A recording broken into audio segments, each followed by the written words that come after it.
ग्वालियर में महिला कांग्रेस की अध्यक्ष रीना बोरासी सेठी आई हैं। उनका पहला यह आगमन है और उनसे ही जानना चाहते हैं कि आप अध्यक्ष बनी है, अध्यक्ष के बाद में आपका पहला ग्वालियर का कार्यक्रम है। वर्तमान हालातों में देखें तो भाजपा से जिस हिसाब से टक्कर लेना चाहिए, क्या कांग्रेस उस हिसाब से टक्कर लेने को तैयार है, महिला कांग्रेस? देखिए आज जो संख्या पूरे देखिए आप पूरा जिला कांग्रेस कार्यालय भर गया है महिलाओं से, तो ये निश्चित रूप से आपने महिलाओं को कभी भी डोयम दर्जे का नहीं समझना चाहिए। ये शक्ति का प्रतीक है। यहाँ से रानी लक्ष्मीबाई जी का जो प्रतीक मुझे आज यहाँ सारी महिलाओं में दिखा है, तो महिला कांग्रेस पहले भी रोड्स पे सड़क पे महिलाओं की लड़ाई लड़ती आई है और अब हम और जोश से जो भी महिलाओं पे अन्याय होता है, अत्याचार होता है, उसकी लड़ाई हम सड़क पे लड़ेंगे और तब तक लड़ेंगे जब तक उसको न्याय नहीं मिल जाता है। इससे देखें तो कांग्रेस में जब से आपने पदभार संभाला है, क्या लगता है कि मध्य प्रदेश में कौन कौन से ऐसे बड़े ज्वलंत मुद्दे हैं जिन पे आपको लड़ना है? सबसे पहले तो मैं महिलाओं के मुद्दों की बात करूंगी कि लगातार जो महिलाओं के साथ दुष्कर्म बढ़ते जा रहे हैं, छोटी बच्चों के साथ भी हो रहे हैं, बुजुर्ग महिलाओं के साथ भी हो रहे हैं, और इसका पीछे सिर्फ एक ही कारण है कि क्योंकि बलात्कारियों पे कोई सख्त कार्रवाई नहीं की जा रही है, क्योंकि और कार्रवाई भी इसलिए नहीं की जा रही है क्योंकि कहीं ना कहीं वो भाजपा से संबंधित ही निकलते हैं। तो ये जो अराजकता और महिलाओं पर जो अत्याचार हो रहे हैं, इसके लिए हम लड़ रहे हैं और आगे भी लड़ेंगे। और जो और भी बहुत सारे मुद्दे हैं, जैसे स्वास्थ्य को लेके मध्य प्रदेश में आप इंदौर की बात करेंगे, पिछले 20 से 25 दिनों से लगातार वहाँ 29 मौतें हो गई हैं दूषित पानी पीने से।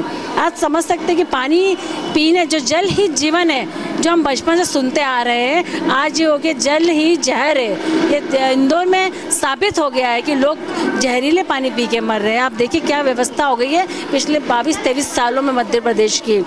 कहीं हम इंदौर में ही बच्चों को चूहे को तोड़ देते हैं अस्पतालों में, छिंदवाड़ा में बच्चों को जहरीला सिरप पीने के लिए दे, जो दवाई बच्चों के लिए सर्दी खांसी के जो बच्चों को ठीक करती वही उनकी जान ले रही। तो ये पूरी बदहाल हो गया मध्य प्रदेश।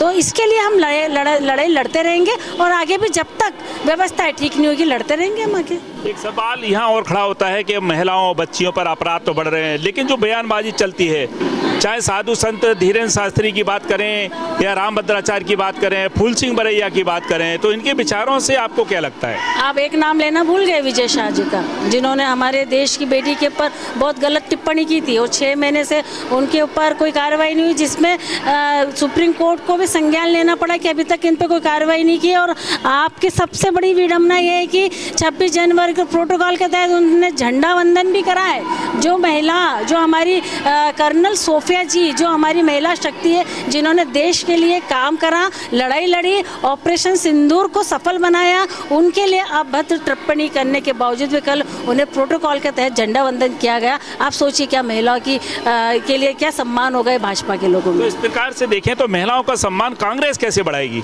हम लोग लड़ाई लड़ रहे हैं। आप देखिए लगातार पिछले 1.5 महीने में जो महिला शक्ति निकल के आई है, मध्य प्रदेश की बात करूंगी तो मध्य प्रदेश में पूरी महिला विंग हमारी पूरे हर एक जिले में बहुत एक्टिवली काम कर रही है। जब विजय शाह ने गलत टिप्पणी की थी उसके लिए भी हम लोगों ने धरना प्रदर्शन किया था।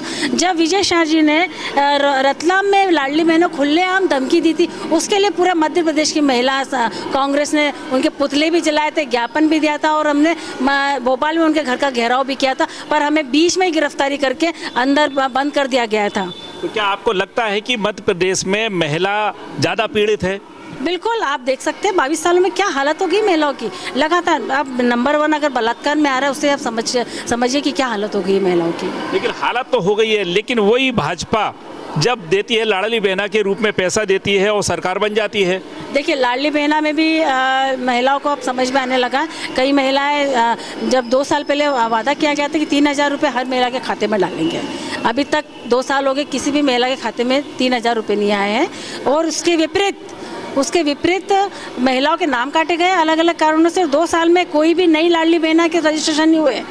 तो ये सिर्फ सत्ता के लिए महिलाएं समझने लगी कि सत्ता के लिए उनके उपयोग में है। तो और आने वाले समय में इस किसी भी तरह के भ्रम में वो महिलाएं नहीं आएगी और कांग्रेस की सरकार हम 2028 में हम बना रहे हैं। अब किसी तरह से भ्रम में नहीं आएगी महिला, लेकिन भाजपा एक धर्म को आगे करके चलती है और हिंदू धर्म की बात करती है, तो कांग्रेस उस पर कहाँ खड़ी है?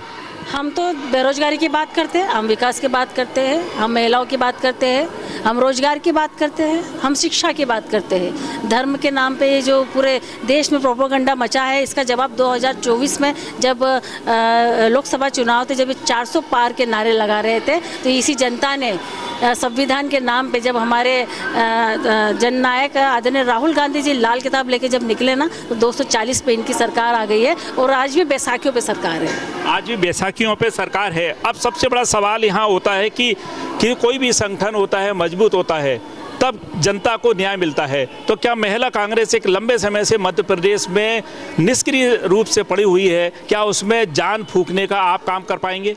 महिला कांग्रेस पहले भी मजबूत थी, आज भी मजबूत है।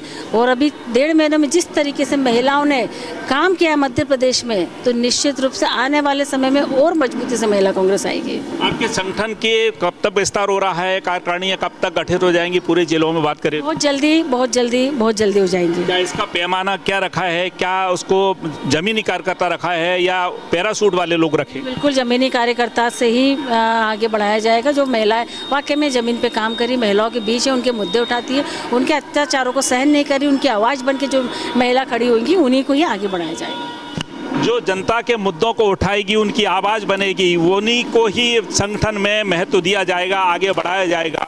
ये कहना है मध्य प्रदेश कांग्रेस की महिला अध्यक्ष, मध्य प्रदेश महिला कांग्रेस की अध्यक्ष रीना बोरासी सेतिया का, जो ग्वालियर में आई हैं और कार्यकर्ताओं के साथ उनकी बैठक रही है। देखना ये है कि ये कितनी मजबूती से संगठन को आगे ले जाती हैं और जनता को न्याय दिलाती हैं। मैं हरीश चंद्र कुशवाहा, हमारे लहरी कैमरा पर्सन है, जो लगातार आपको वीडियो दिखाते रहे हैं। उम्मीद करेंगे कि कहीं ना कहीं एक जनता जो पीड़ित है, शोषित है, परेशान है, और कहीं ना कहीं जो भाजपा की कुछ अच्छी बुरी नीतियां हैं, कांग्रेस कितनी अपनी नीतियों को उनके सामने पहुंचा पाती है, कब तक पहुंचा पाती है। हमारे बिल्लू अर्सा न्यूज़ के देखते रहिए, फॉलो करते रहिए, शेयर करते रहिए।